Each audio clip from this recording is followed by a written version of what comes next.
Welcome to the L Report. So I got a couple of L's to hand out today, and let's just get straight to business. So the first L we're gonna hand out today is for none other than No Jumper's new hire, Poetic FLAKKO. Yo, I don't know if this dude is trying to get clapped or something. Like, I don't know if he realized he's in LA in the midst of a pandemic. Like, ain't nobody out there playing with you, man. Like, I understand a lot of different people that you're talking about aren't from LA. You're kind of careful of who you talk about and how you talk about them in LA. But it ain't hard to reach you. Everybody comes to LA. You know what I mean? I know you're trying to follow in the footsteps of academics, but from the no jumper end of the game, I don't think it's gonna pan out well for him, to be honest, man. I think he's a crash dummy. I think he needs to go back to North Dakota where he's from and try to do that shit from the safety of there. But coming to California, especially LA, and doing this shit, nah, man. The politics gonna catch up, and like AD said, he gonna let him crash out. You know what I mean? And honestly, the way Adam talking, saying, you deserve to get spit on and all this other stuff, because you was wilding. You was wilding in that interview with, the other dude. I just feel like you gonna do something else that everybody deems is just like, nah, you bugging. And it's gonna lead to you getting clapped, man. You gonna be the next person we see going viral on, all the social medias because somebody didn't knock your ass out, or somebody didn't clap you, and it's all on the news, and you know what I mean, and all that other shit. You about to crash out, man, and I really don't want to see that. You know what I mean? I'd really rather see him, shape up and become something more unique, because he's already in the space, not because he's anybody special or I see like some potential for him. But you know what I mean? You got an opportunity that a lot of different people don't have and won't get.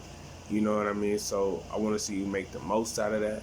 I don't want to see you just crash out and just get out there saying the most shocking shit to try to provoke people to, run to no jumper and get in all that other stuff. That whatever you getting paid and all that other stuff, it ain't gonna be worth it when you're dead. So something to think about. Hold this L, my good sir. So while we're on the topic of violence, the next L I want to hand out is to Meta, aka Facebook, the owners of Instagram as well. So scrolling on Instagram the past like month or two, I've been noticing a couple of Twitter-like pages popping up. These things seem to have no regulation on them at all. When I've had posts of mine taken down for just simple memes that I reposted from other people, I've had a whole page taken down for shit like that. So I'm seeing people flat out murder. I mean, one day you scrolling by and you just see the video. It just starts playing like any other video. Then the next day they're like, oh, graphic content, don't forget, graphic content. Yeah. But I had to comment on one of the pages and I was like, y'all only showing black people killing black people? Like, what's up? I know it happens. Very aware that it happens. You know what I mean? Been a victim of it myself. But I'm just saying, like, the world's a lot bigger than that. The world of crime and violence. You know what I mean? So after that post, I didn't get a reply or nothing like that. But I start seeing a whole bunch of stuff from, like, Spanish-speaking countries, to be specific. You know what I mean? Brazil, Mexico, Honduras, things like that. A lot of different murders from there. But they're just unfiltered as fuck. Like, any kid with an Instagram who just happens to come across these pages, and this page was recommended for me, not because I was researching murders or looking up anything in specific. just specifically because I follow certain hip hop outlets, it popped up and it was sponsored to me as a hip hop outlet. And they do kind of do some type of hip hop outlet stuff there, but nobody really goes to that, any of those pages for that. They go to see the murders. You know what I mean? So after seeing so many, I just figured like, yo, man, I see the engineering, I see the social engineering, I see the way that they're trying to bring this whole thing into play and desensitize people and things like that. And I think you guys are going to have to hold this L for that. Big, fat L for that. Because it's lame. That's just whack. You could be pushing all types of other educational type videos for people who are, embracing the hip hop, things on the back end side of the game, things on, behind the scene type stuff. You could be showing them what music producers and directors are doing instead of, having them struggle and get shadow banned and stuff. They could be included in the algorithm as much as these murders pages and stuff like that is being pushed to us. Now on the flip side of the coin, I guess I'm already kind of desensitized to that stuff, so I'm kind of speaking for other people. Everybody loves to see a train crash, you know what I mean? But I don't know, it has a different type of effect on me.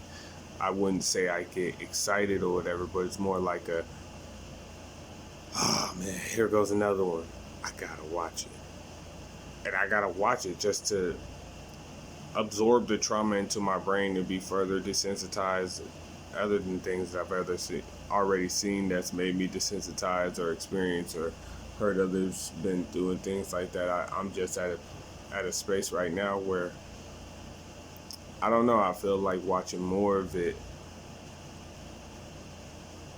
puts you in a perspective of what's really going on with human nature and how flimsy it can be, just taken away. Seeing the actual death moments of certain people makes you realize the contrast between what you see on TV and what's real life.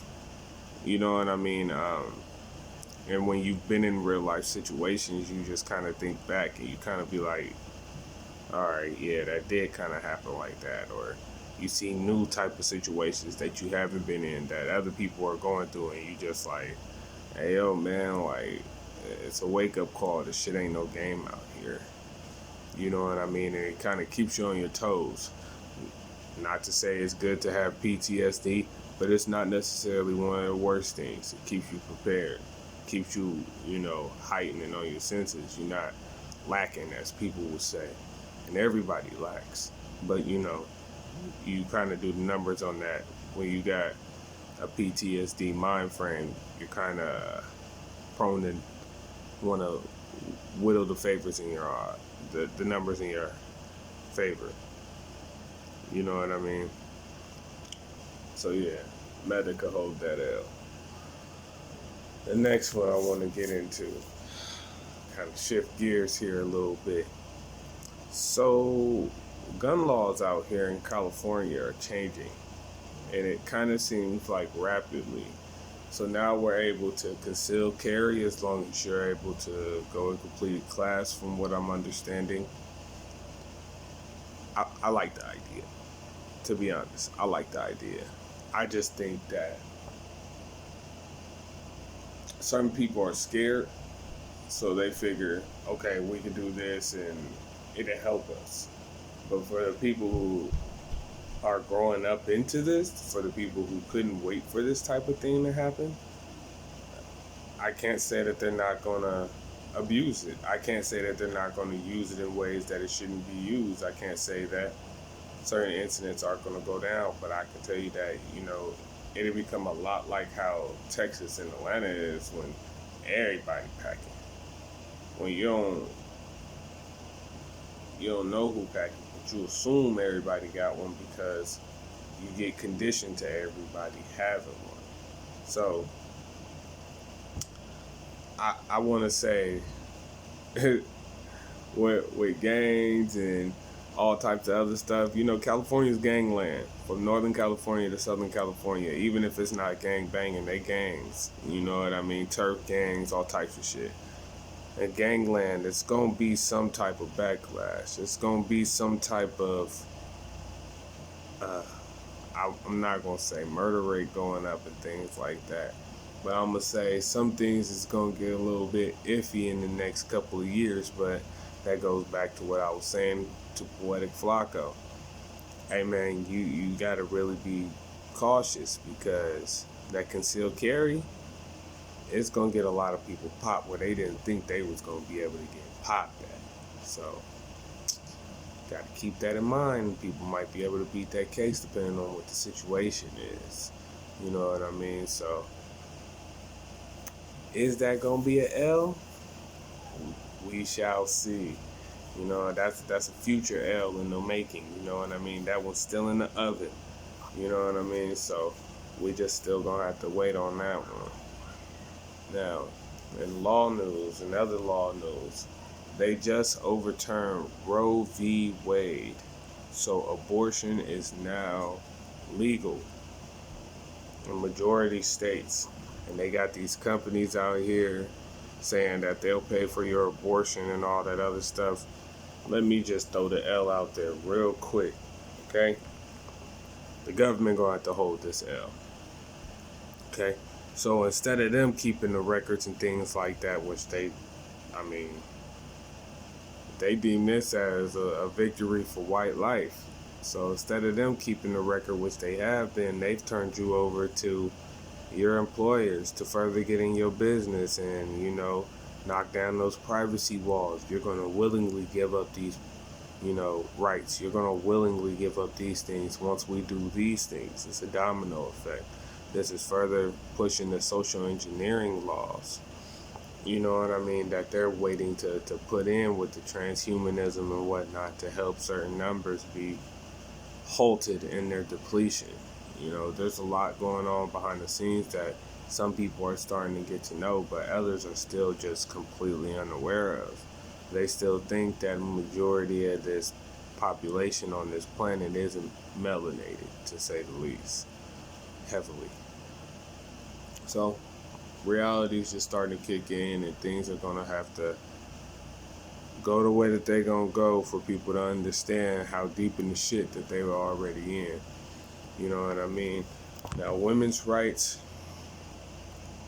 is a thing that's always going to be a struggle back and forth. Women have always had their ups and downs with every struggle if you pay attention to history. You know what I mean? There's always been this type of subjugation for women to be put in a certain type of place to get a certain type of result. And of course, that's going to henceforth rebellion out of any sentient creature. It's not just, the human. But in this case, since we're talking about humans, I don't think it is right for them to take that right away from women. But at the same time, I can understand why certain people of melanoid depletion have done that. You know what I mean? If you have a boat and there's several holes in it and you could plug the leaks to stop the boat from sinking, you're going to want to do that when you're hemorrhaging and gaining water and sinking fast. You know what I mean? They're trying to do everything to stop the boat from sinking, hinting forth to transhumanism, hinting forth all types of war tactics, hinting forth all types of media propaganda, hinting forth all types of tech. So it's just further into where the social engineering is taking everyone, like I said before. But as far as this Roe v. Wade thing being overturned, it's an L already. Big L. Bam, bam, bam, bam. Go on and hit that. So, switching gears. Boom. There was a movie that just came out. Yeah. It's supposed to be a spinoff from Toy Story. Lightyear, right?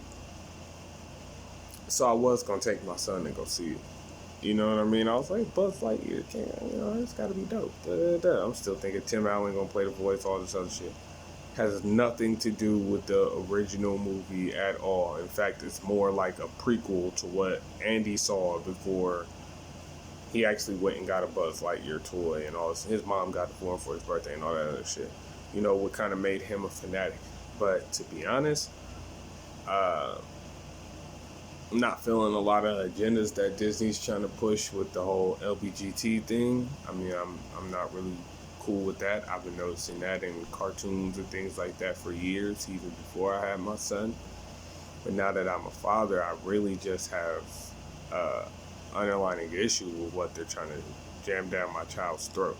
So I don't necessarily agree with their approach to that and tying it to a new what's supposed to be franchise movie if it was to garner such monies to become such, which I don't think it did. I think it flopped, to be honest. So Disney, you're gonna have to hold this big L for that one. Y'all ain't have to do that. Y'all ain't have to do that to that line of, cinema. Period. That's my childhood. Y'all playing with that. And y'all just throwing whatever nonsense y'all want to up in there or whatever. Oh yeah, it's cute. Everybody needs to be represented or blah, blah, blah. But at the same time, this is a children's movie. Not everybody needs to be represented in a children's movie about space cadets that end up becoming toys. You know what I mean? I get it. It's off-worldly. There's anything that can happen in the future, all this other type of stuff where you guys think you want your agenda to go and what that future looks like, but don't push it on us. Put it in a book somewhere where no one's going to read it. Okay? So, my final things that I want to kind of touch on are kind of on the music side of the game. I just think I'd rather mention these and then touch on them and come back to them. I heard Drake album sucks, and not just because it's a dance album, just because it's like, what the fuck is going on with this shit? Like, bro, like, alright, you rich, you fucking bitches, da-da-da-da, you and about 1 billion other people, but dance music, this is what you dancing to, this is what you popping, this is what's going on in the crib, in the mansion, this is, you swirling, sound like you swirling the drink around while you switch your hips and shit like this. Like, I don't know. I like dancing, but I'm not a fan of like intentional dance music, I guess. I think it's kind of corny. You know what I mean? But there's vibes and beats for everybody. I get that. I'm not going to knock that. I'm just saying what Drake fans are saying. And no, I'm not a Drake fan or anything like that, but if he makes some dope shit, I call it some dope shit. Like that verse on Wait For You. I know that verse word for word. I am not a Drake fan at all. And I was kind of like, damn, man, this has to be a fucking flawless song because I know a whole Drake verse. Like, damn. All right, cool. The album, though, I know he gonna drop a deluxe or something like that because that's what everybody do these days. I don't know if he feels he's above it or something like that, but drop something Drake-ish on your deluxe or something. Maybe you can recoup or something. I don't know. I didn't really see the numbers on it. I'm just kind of going off what everyone says and how everybody's kind of making memes about it. The memes seem to be more popular than the album. The videos seem to be more popular than the album. You know what I mean? But it's good promo for it either way. Okay? So that's just a little touch and go. Drake could hold that little L. Boom, boom. Last L to hand out today is for Tyga and YG. Now, my guys, y'all represent SoCal. You know what I mean? Tyga, he even been through his little shenanigans. YG, not so much. He's just, known for being a gangster. I hope this video is fire because the way y'all was looking up in the car and like two real old bitches from Calabasas. I mean, I get it. I'm pretty sure that was a part of it. I'm pretty sure y'all had a good laugh and making and shit and all that, but not a good look for the culture.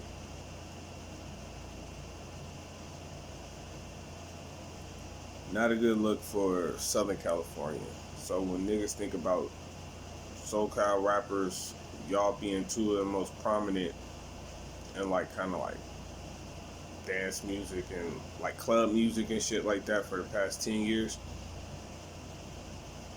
kind of not what you want to be your representation. Where you got niggas from the South, niggas from the East, shit, Canadian niggas, you know what I mean? Niggas in Paris. Now they looking at y'all as the Kardashian bitches now. You know what I mean?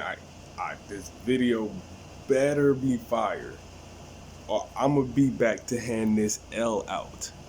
Big fat L. I'm gonna have to get it cut out of an L with flames on it or something, because I'm gonna have to hand out all types of motherfucking L's if this shit is not fire. Alright? I don't know, man. I'm trying to think of the last songs I like by either one of them. I like that Big Bank, Take Lil Bank. Big Bank, that shit was hard, because that shit even had a Nicki verse that I liked, and I'm not a Nicki fan, but I was like, that shit was fire, that shit was hard. Tyga, I'm gonna keep it real with you. I ain't fucked with Tyga since he just joined Young Money and he was rapping against Lil Wayne. That's the only time I thought he was dope.